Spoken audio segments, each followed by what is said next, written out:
میں اپنی عقیدت اور محبتوں کا سلام آپ کی عظمتوں کو آج اس تقریب میں مجھے ایک دوگنا خوشی حاصل ہو رہی ہے کہ میرے بڑے اچھے دوست، میرے رفیق کار اور پارٹی میں میرے ساتھ جدوجہد کرنے والے ارشاد نقوی کے خانوادہ سے ایک شخصیت یہاں تشریف لائی، اور اس طرح آج مجھے یہ بھی خوشی حاصل ہے کہ یہاں عظمت کمال صاحب بیٹھے ہوئے ہیں اور پیور ورک مین ایسوسی ایشن کا الیکشن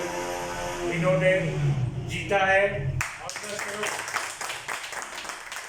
اور جنرل سیکرٹری کا الیکشن جیتا ہے، بلکہ جنرل کونسل میں بھی اکثریت حاصل کر لی ہے اور ایک بھرپور انداز میں مزدوروں کی خدمت کے لیے دوبارہ کمر بستہ ہو گئے۔ آج یہ بھی خوشی ہے کہ جو کہتے ہیں کہ پیپلز پارٹی کے پاس کینڈیڈیٹ نہیں ہوتے، آج ہم کینڈیڈیٹ موجود ہیں۔ یہاں پر لیاقت خان کے اعلان نے اس بات کو باطل کر دیا ہے کہ پاکستان پیپلز پارٹی کے پاس کینڈیڈیٹ نہیں ہے، امیدوار نہیں ہے۔ پاکستان پیپلز پارٹی ایک ایسی جماعت ہے کہ اس کے مد مقابل بہت سے ذوالفقار علی بھٹو کے مد مقابل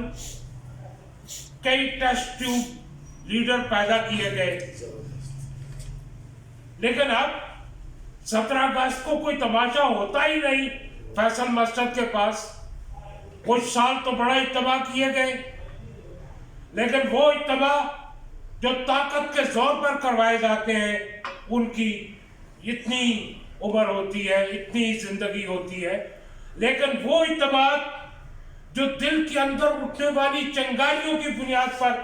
دل کی اٹھنے والی تمناؤں اور آرزوؤں کی بنیاد پر جو اجتماعات ہوتے ہیں وہ ہمیشہ قائم رہتے ہیں۔ 4 اپریل شہید ذوالفقار علی بھٹو کے جو ان کے یوم قتل کی تاریخ ہے، جو ان کی قتل گاہوں سے جب انہیں وہاں پہنچایا گیا تھا، تو اس دن آج بھی اور کوئی بھی موسم ہو،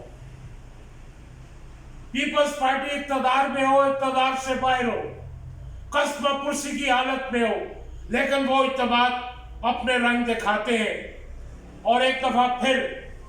شہید ذوالفقار علی بھٹو کی فکر اور فلسفہ جو ہے اسے لے کر آگے بڑھتے ہیں۔ شہید ذوالفقار علی بھٹو کی فکر اور فلسفے کی بنیاد پر پاکستان پیپلز پارٹی برسر اقتدار بھی آتی ہے، اور پاکستان پیپلز پارٹی بے انتہا